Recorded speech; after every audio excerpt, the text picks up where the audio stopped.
तो पिछले हफ्ते कृष्ण और महाभारत के हड़कंप के बाद अब आ चुकी है रामायण और किंग, क्योंकि एसआरके की अपकमिंग मूवी किंग को दीपिका ने ग्रीन लाइट दे दी है। मतलब इसमें as a full fledged role of actress वो ज्वाइन करेंगी। अब पहले से बताया जा रहा था कि ये वाला रोल एक्चुअली में सुहाना के कैरेक्टर की मदर का होगा, जो इस मूवी में एसआरके की लव इंटरेस्ट भी होगी। लेकिन सुजय घोष के डिपार्चर के बाद से इसकी स्क्रिप्ट में काफी सारे चेंजेस किए जा चुके हैं और अब दीपिका किस रोल में आएंगी बहुत अच्छे से क्लैरिटी नहीं है, लेकिन धीरे धीरे करके पता चलेगी। उसके भी ऊपर से जैसे लास्ट वीक मैंने आपको बताया, ये संदीप रेड्डी वांगा की अपकमिंग मूवी प्रभास के साथ जो है स्पिरिट, उसको भी ज्वाइन कर रही है। पहले उनके इस मूवी को लेकर प्लान्स इसीलिए नहीं थे क्योंकि ये 2024 में कभी स्टार्ट होने वाली थी, लेकिन फिर इसके शेड्यूल में कुछ डिलेज हुए और अब जो है Deepika is ready to be on board दोनों मूवीज के साथ में। फिर फाइनली आमिर खान ने अपनी अगली मूवी सितारे जमीन पर ऑफिशियली अनाउंस कर दी है, जो कि 20 जून को रिलीज होगी। ये मूवी पिछले साल आनी थी, फिर इसके बाद फरवरी में आनी थी और अब डिले होकर के फाइनली जून में आ रही है। इसका ट्रेलर के साथ भी कुछ ऐसी कहानी है। इसको पहले ये लोग रेड 2 के साथ अटैच करना चाहते थे, लेकिन फिर वो जो पूरा पहलगाम वाला इंसिडेंट हुआ उस वजह से इन्होंने डिसाइड किया कि इसको डिले करके 8 मई को करेंगे। तो अब सितारे जमीन पर का जो ट्रेलर है वो 8 मई को दिखाया जाएगा। फिर अक्षय कुमार और प्रियदर्शन का कोलैबोरेशन सिर्फ भूत बंगला और हेरा फेरी 3 तक का नहीं है, क्योंकि इन्होंने और भी चीजें प्लान कर रखी हैं। फिलहाल के लिए भूत बंगला की जो लंबी चौड़ी 85 डे वाली शूट चल रही थी वो 15 मई को रैप अप हो जाएगी और उसके बाद तुरंत ही अक्षय कुमार स्टार्ट करेंगे वेलकम टू द जंगल को शूट करना, जो कि जून में रैप अप होगी, जुलाई में ब्रेक लेंगे। और ऐसा बोला जा रहा है कि इसके बाद इनका कोई सीक्रेट कोलैबोरेशन भी है जो अभी तक ऑफिशियली अनाउंस नहीं किया गया और इसको भी अक्षय कुमार प्रियदर्शन के साथ ही मिलकर बना रहे हैं। ये एक एक्शन थ्रिलर टाइप की मूवी होगी या सिर्फ थ्रिलर करके बोला जा रहा है और इसमें अक्षय कुमार के अगेंस्ट में हमको सैफ अली खान देखने को मिलेंगे। इस मूवी की शूटिंग प्रोबेबली अगस्त से स्टार्ट होगी, जो इसको 2026 की रिलीज के लिए तैयार कर देगी। और इस थ्रिलर के बाद अक्षय कुमार और प्रियदर्शन एक बार फिर से शुरू करेंगे काम करना हेरा फेरी 3 पे 2026 में। तो इसको रिसेंटली सुनील शेट्टी ने कंफर्म भी कर दिया है कि इसका प्रोमो ये लोग शूट कर चुके हैं और आईपीएल खत्म होने से पहले हम सबको दिखा दिया जाएगा, मतलब ऑफिशियली अनाउंस कर दी जाएगी मूवी। और इसके भी ऊपर से बताया क्या, अब तो लग रहा है कॉफी पीने से भी आरसीबी की विनिंग स्ट्रीक न टूट जाए। लेकिन तुमको क्या लगता है, क्या आरसीबी आईपीएल जीतेगी? लेकिन यहाँ बताकर अपना ओपिनियन वेस्ट मत करो। एमपीएल ओपिनियन पे जाके बस हाँ या ना में जवाब देना है। और तो और न्यू यूजर्स के लिए फर्स्ट 3 ट्रेड्स बिल्कुल फ्री हैं। एमपीएल ओपिनियन एक स्किल बेस्ड ट्रेडिंग ऐप है जिसके ब्रांड एम्बेसडर खुद विराट कोहली हैं एंड यहाँ पर आपको क्रिकेट से रिलेटेड बहुत ही सिंपल क्वेश्चंस के सिर्फ हाँ या ना में सही जवाब देने हैं एंड दैट्स इट। यहाँ पे ludo, snakes and ladders, cricket 100x और इसके अलावा भी बहुत सारे इंटरेस्टिंग गेम्स हैं जो आप लोगों ने बचपन में खेले होंगे। एमपीएल ओपिनियन सबसे सेफेस्ट और इसके विड्रॉल्स काफी इंस्टेंट है और अगर आप मेरी लिंक से जाकर डाउनलोड करते हो तो आपको पहले डिपॉजिट पे मिलेगा 200% तक का एक्स्ट्रा बोनस। तो लिंक डिस्क्रिप्शन और पिन कमेंट्स में है, जाकर एमपीएल ओपिनियन डाउनलोड करो और खेलो फर्स्ट 3 ट्रेड्स फ्री में। फिर अमरान, जो कि एक बहुत ही बढ़िया मूवी थी, इसके डायरेक्टर राजकुमार पेरियासामी अब आ रहे हैं बॉलीवुड में, क्योंकि टी सीरीज वालों के साथ मिलकर एक मूवी बना रहे हैं। अब अमरान की तरह ये मूवी भी एक प्रॉपर वॉर मूवी तो नहीं होने वाली, लेकिन हाँ इसमें अच्छा खासा एक्शन हमें देखने को मिलेगा। और फिलहाल इस मूवी के लिए डायरेक्टर साहब ने 2 एक्टर्स को अपनी नजर में रखा हुआ है, पहले विकी कौशल और दूसरे कार्तिक आर्यन।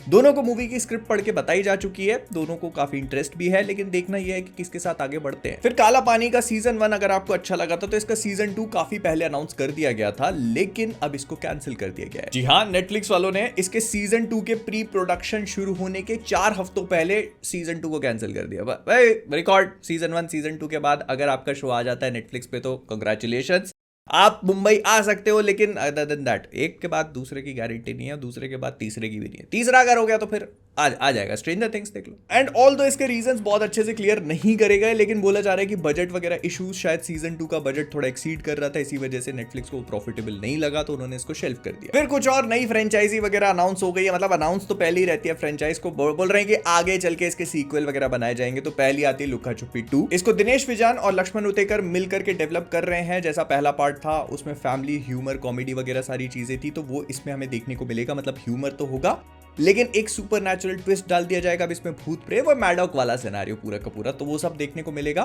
फिलहाल इस पे काम चल रहा है।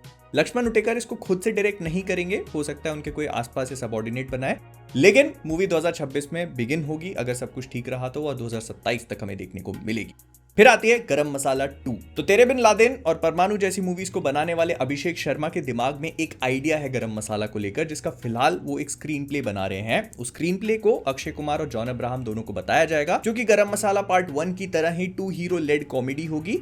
अब इसके बारे में क्या है कुछ है अभी तक पता नहीं है, दोनों एक्टर्स ने इसकी कहानी तक नहीं सुनी है, लेकिन हाँ उनको पता है कि ऐसा कुछ हो रहा है, तो जब भी सुनेंगे पता चल जाएगा, इसलिए कहता हूं सब्सक्राइब कर लो। लेकिन भाईजान एक नए प्रोजेक्ट पे काम शुरू करने वाले हैं, पोटेंशियली कर सकते हैं, क्योंकि इनकी बातचीत चल रही है शूट आउट एट लोखंडवाला और इसके अलावा कुछ और मूवीज बनाने वाले डायरेक्टर अपूर्व मखीजा से। ये फिल्म एक नॉवल पे बेस्ड हो सकती है जिसका नाम है इंडियाज मोस्ट फियरसम 3, जो कि इंडिया और चाइना के जो ट्रूप्स थे जो गलवान वैली में क्लैश हुए थे उनकी कहानी पे आधारित थी। अपूर्व मखीजा ने इस नॉवेल के राइट्स ले लिए थे काफी पहले, सलमान खान को कहानी सुनाई है and he kind of loved it. लेकिन वहीं सलमान खान का एक और इंटेंशन है बजरंगी भाईजान 2 को डेवलप करना, लेकिन कबीर खान से जब उन्होंने बात करी तो उनको इसका पूरा प्रोस्पेक्ट उतना समझ में नहीं आया। हालांकि भाईजान की तरह कबीर खान को भी ये स्क्रिप्ट पसंद आई, लेकिन उनको लगता है कि बजरंगी भाईजान अपने आप पे एक बहुत बड़ा बोझ कैरी करती है और उसका अगर सीक्वल आता है तो लोगों की एक्सपेक्टेशंस बहुत ज्यादा स्काई रॉकेट कर जाएंगी, तो they have to make sure कि उसकी स्क्रिप्ट, उसकी कहानी, उसके कैरेक्टर्स सब कुछ परफेक्टली इन प्लेस हो,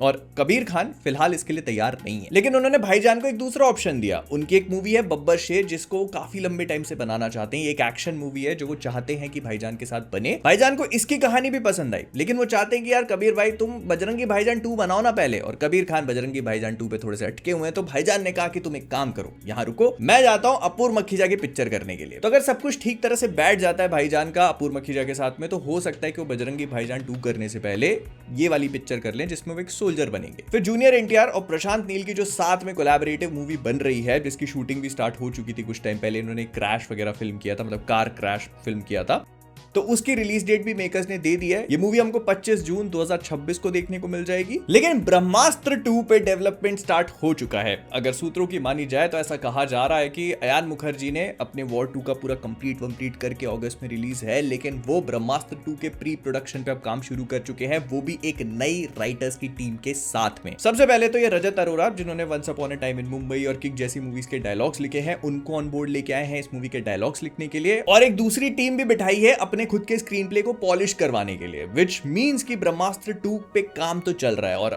ये रिपोर्ट्स ये भी स्टेट करती हैं कि जियो और आर्यन दोनों मिलकर के मूवी 2026 तक शुरू करना चाहते हैं at least. But on the other hand ये बात भी नियरली कंफर्म्ड है कि धूम 4 को भी वो खुद ही डायरेक्ट कर रहे हैं। मतलब यशराज वाले उनके डायरेक्शन से इतना इंप्रेस हो चुके हैं वॉर 2 में कि उन्होंने इनको धूम 4 भी पकड़ा दी, जिसमें रणबीर कपूर भी होंगे। तो अब प्रॉब्लम ये हो चुकी है कि अयान मुखर्जी ब्रह्मास्त्र 2 बनाएंगे या धूम 4? जवाब है दोनों साथ में। मतलब ऐसा बोला जा रहा है कि इन दोनों का काम पैरेलल चलता रहेगा, और अयान मुखर्जी जैसी धूम 4 कंप्लीट करते हैं ब्रह्मास्त्र 2 पे तुरंत शिफ्ट कर जाएंगे। रणबीर कपूर का क्या, उनकी तारीखें कौन लाएगा? फिर कुली मूवी जो कि बस 100 दिन में रिलीज होने वाली है, इसका एक नया स्निपेट रिलीज कर दिया गया जिसमें हमें इसके जितने भी एक्टर्स हैं उनके बैक शॉट्स देखने को मिलते हैं।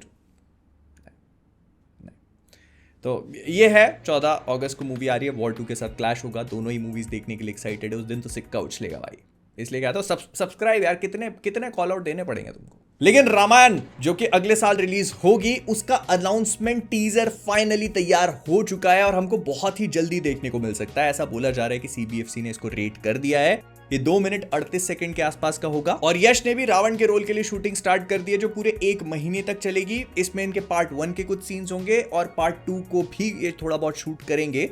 स्टार्टिंग करिए इन्होंने अपने सोलो सीन्स के साथ में, और उसके बाद जो दूसरे कैरेक्टर्स हैं उनके कॉम्बिनेशन में भी शूट करेंगे। लेकिन साथ ही साथ इस मूवी के प्रोड्यूसर नमित मल्होत्रा, जो कि डीनेक भी चलाते हैं, उन्होंने ये भी कहा कि वो इस मूवी में लिप सिंक टेक्नोलॉजी का इस्तेमाल करने वाले हैं, जिससे कैरेक्टर्स की वॉइसेस और उनके लिप मूवमेंट्स जो है वो दूसरी लैंग्वेजेस में भी सुनने और देखने को मिले, जैसे कि इंग्लिश हो गई, फ्रेंच हो गई, स्पेनिश हो गई, जापानीज हो गई, और भी बहुत सारी। और इसका रीजन बहुत सिंपल है कि वेस्टर्न मीडिया को भी इस पूरी मूवी और हमारे पूरे कल्चर के बारे में बताना। ना इसका एग्जीक्यूशन कितने अच्छे से हो पाएगा ये तो पता नहीं, लेकिन हाँ इतना जरूर जानते हैं कि मूवी पे बहुत जबरदस्त तरीके से मेहनत चल रही है, और जब कुछ ही दिनों में इसका टाइटल अनाउंसमेंट वगैरह देखने को मिलेगा तो that is also gonna be a very interesting thing. Plus 2 minute से ऊपर वाले टाइटल अनाउंसमेंट में क्या दिखाएंगे लोग। तो हाँ मैं तो एक्साइटेड हूं, जो भी होगा उस पर आगे बात करेंगे हम लोग, इसीलिए लाइक कर देता।